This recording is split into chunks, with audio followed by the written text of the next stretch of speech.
नमस्कार, स्वागत है आपका द न्यूज पर। मैं हूं आपके साथ शेरन।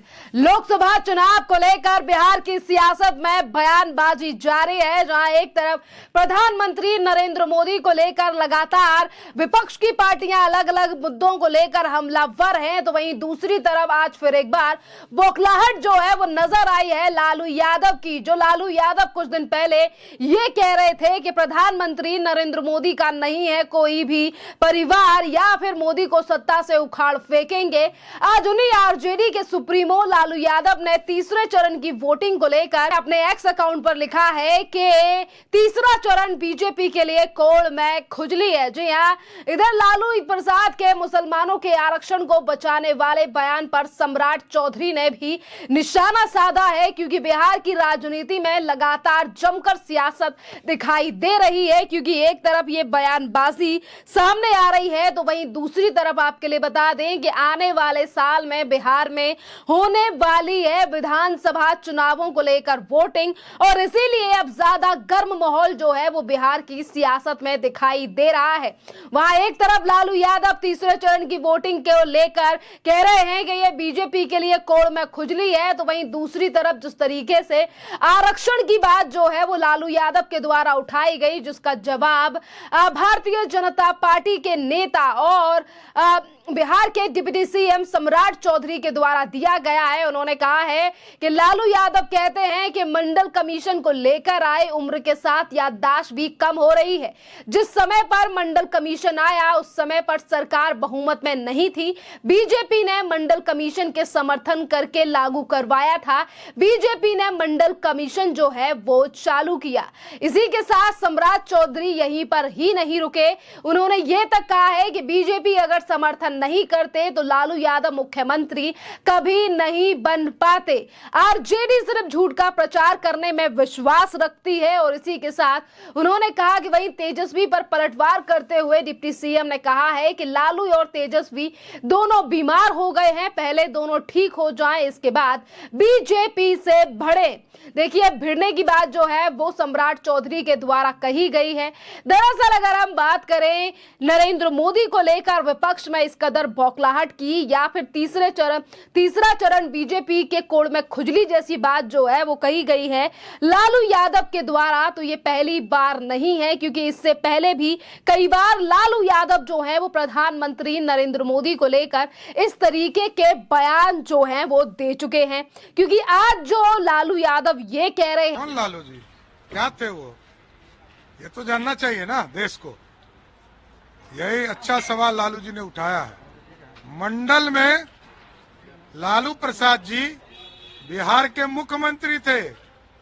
मंडल कमीशन भारत की सरकार ने लागू किया था, बीपी सिंह जी ने किया था। और लालू जी क्या थे, मुख्यमंत्री थे ना, इनको क्या अधिकार था। और बीपी सिंह जी को मात्र 146 सांसद का समर्थन प्राप्त था, और कांग्रेस पार्टी 200 सांसद के साथ थी और विरोध कर रही थी।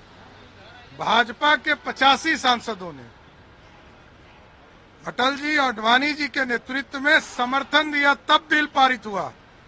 तो लालू जी को ये कहना चाहिए कि हमको भी मुख्यमंत्री भाजपा ने बनाया, मंडल को भी लाने वाला भाजपा वाला। लालू प्रसाद यादव जात की राजनीति से बाहर नहीं निकल सकते, जो अपने जात को भी सम्मान नहीं दिए और बिहार को लज्जित किए, बदनाम किए। ये घूम फिरकर 90 के दशक का डायलॉग बोल रहे हैं। अरे कभी भी विकास की बात करो, बिहारी की बात करो, बिहारी के मान सम्मान स्वाभिमान की बात करो। आखिर ये मानसिकता कब तक बिहार को लज्जित करते रहेगा। और भारतीय जनता पार्टी सबका साथ सबका विकास की बात करता है। आज महिलाओं को 1/3 आरक्षण दे करके, आज एनडीए की सरकार थी तो 50% महिलाओं को बिहार के अंदर, आज भी सभी समाज का और देश के प्रधानमंत्री नरेंद्र मोदी जी ने कहा है कि कोई भी संविधान के निर्माताओं के बाबा भीमराव अंबेडकर के विपरीत अगर जो इधर उधर करेगा, मुसलमानों के वोट और तुष्टीकरण के लिए आरक्षण की बात करेगा, तो वो व्यक्ति को बिहार की जनता सबक सिखाएगी। राजद मुक्त बिहार बनेगा। 5 सीट जीत रहे हैं बता रहे हैं आजकल। क्या वो तो याद है ना कि 2010 में कहते थे कि सरकार 2/3 से बना रहे हैं, न इनका माई समीकरण आया न बाप समीकरण आया। अब 22 सीट पर सिमटा दिया बिहार की जनता, नेता प्रतिपक्ष भी बनने लायक नहीं छोड़ा। ये बर बोले पिता है और पुत्र को भी पूरा सिखाए हैं, संरक्षण दिए हैं कि बोली बराबरा बोलो, भ्रम की स्थिति बनाओ, जनता के बीच भौकाल बनाओ। राजद की संस्कृति और मानसिकता के लोग यही वातावरण तैयार करके बिहार को बदनाम और कलंकित करते हैं। प्रधानमंत्री नरेंद्र मोदी को लेकर वो कई बार बयानबाजी भी कर चुके हैं। दरअसल अगर आपके लिए बात करें तो प्रधानमंत्री नरेंद्र मोदी की जब भी रैली या जनसभा बिहार में हुई है, पीएम मोदी ने पूरे विपक्ष के साथ आरजेडी के नेता यानी कि तेजस्वी यादव और लालू यादव को भी करारा जवाब दिया है। और इस पूरे मुद्दे पर आज बात भी की सम्राट चौधरी ने बुधवार को भारतीय जनता पार्टी सेंटर में कॉन्फ्रेंस बुलाई थी और इस बार सम्राट चौधरी ने कहा है कि पटना में पहली बार किसी प्रधानमंत्री का रोड शो होने वाला है और रोड शो के जरिए बिहार भर दिया जाएगा। देखिए, बिहार को भर दिया जाएगा, बिहार को संदेश दिया जाएगा प्रधानमंत्री नरेंद्र मोदी के द्वारा। जहां चौथे चरण को लेकर लगातार प्रधानमंत्री नरेंद्र मोदी की रैलियों का दौर जारी है, तो वहीं दूसरी तरफ विपक्ष के लगातार बयान और आरोप भी जारी हैं, क्योंकि सियासत जो है वो पूरे देश के साथ साथ बिहार में भी गर्माती जा रही है। जहां एक तरफ प्रधानमंत्री नरेंद्र मोदी के रोड शो को लेकर सम्राट चौधरी ने जिक्र किया है, तो उन्होंने ये भी कहा है कि पिछले 10 सालों में किए गए कामों का संदेश प्रधानमंत्री नरेंद्र मोदी देंगे और रोड शो के जरिए देश भर के कामों की झलक भी दिखेगी।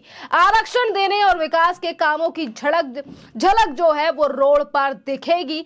जहां एक तरफ लगातार भारतीय जनता पार्टी प्रधानमंत्री नरेंद्र मोदी और बीते 10 सालों में काम को लेकर लगातार कॉन्फिडेंस दिखाई दे रही है, क्योंकि प्रधानमंत्री नरेंद्र मोदी पहले कई बार कह चुके हैं कि इस बार जो है वो हमारी सरकार बनने जा रही है, तीसरा टर्म जो है वो मोदी का ही है और 400 पार का नारा भी प्रधानमंत्री नरेंद्र मोदी के द्वारा ही दिया गया। जहां एक तरफ लगातार बीजेपी के ये नेता कह रहे हैं कि काम के आधार पर भारतीय जनता पार्टी पर जनता जो है वो फिर एक बार भरोसा करेगी, तो वहीं दूसरी तरफ बिहार के डिप्टी सीएम रह चुके तेजस्वी यादव, जिन्होंने कुछ दिन पहले ये भी बयान दिया था कि अगर हमारी सरकार आएगी तो हम टूरिज्म से लेकर तमाम चीजों में बिहार को दुबई बनाएंगे।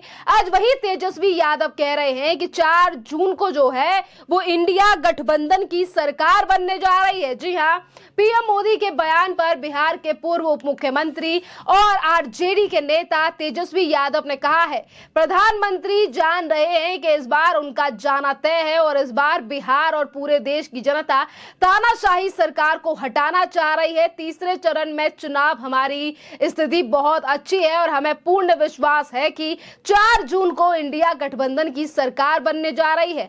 पाटलिपुत्र लोकसभा क्षेत्र में जो है वो आरजेडी के उम्मीदवार मीसा भारती यानी कि मीसा भारती जो हैं वो लालू यादव की बेटी भी है, जिन्होंने कुछ दिन पहले प्रधानमंत्री नरेंद्र मोदी से लेकर बीजेपी के लिए ये बयान तक दिया था कि अगर हमारी सरकार आएगी तो इन्हें जेल में डाल देंगे। आज वही मीसा भारती ये कहती हुई दिखाई दे रही हैं कि निर्दलीय विधायक ही नहीं बल्कि इस देश की जनता ने भाजपा, नरेंद्र मोदी और एनडीए की सरकार से पल्ला झाड़ लिया है।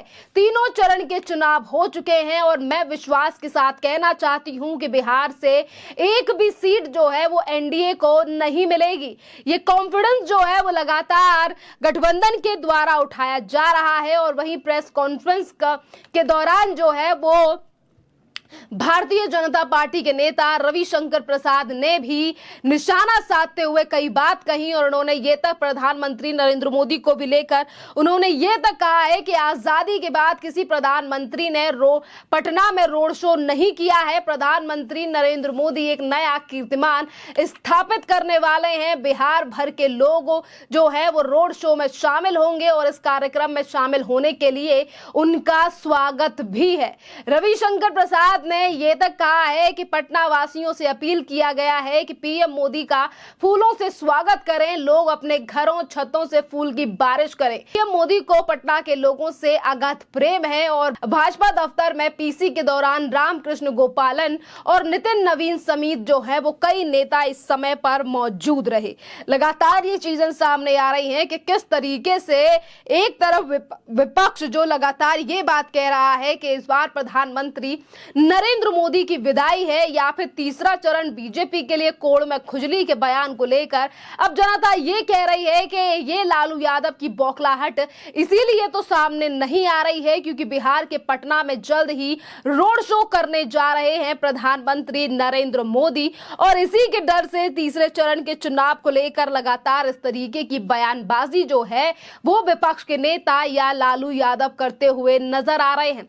देखना अहम रहेगा कि इस बार लोकसभा चुनावों को लेकर जिस तरीके से इंडी गठबंधन लगातार ये बात कह रहा है कि हमारी सरकार 4 तारीख को बनने जा रही है, क्या वाकई में जनता करेगी इंडी गठबंधन पर भरोसा या फिर एक बार फिर से खिलेगा भारत में फूल यानी कि कमल का फूल और करेगी जनता प्रधानमंत्री नरेंद्र मोदी पर भरोसा। प्रधानमंत्री नरेंद्र मोदी की तरफ से कहा गया है कि तीसरे टर्म में आकर हम काम जो है वो करेंगे, किस तरीके से देश को डेवलप किया जाएगा। तो वहीं दूसरी तरफ विपक्ष लगातार एक ही चीज पर अड़ा हुआ है कि देश में सिर्फ और सिर्फ लोकतंत्र की हत्या की जा रही है, जिसके चलते आज जनता प्रधानमंत्री नरेंद्र मोदी से ग्रस्त है। पर सोशल मीडिया का जमाना है, आज सच और झूठ सभी चीजें जनता के सामने हैं और ये अधिकार भी जनता का है कि वो किसको मतदान कर इस बार विजयी बनाती है। क्या इस बार अगर बीजेपी सरकार एक बार जीतेगी तो ईवीएम पर सवाल उठेंगे या फिर अगर इंडी गठबंधन जीतती है तो बीजेपी किस तरीके से हमलावर होगी,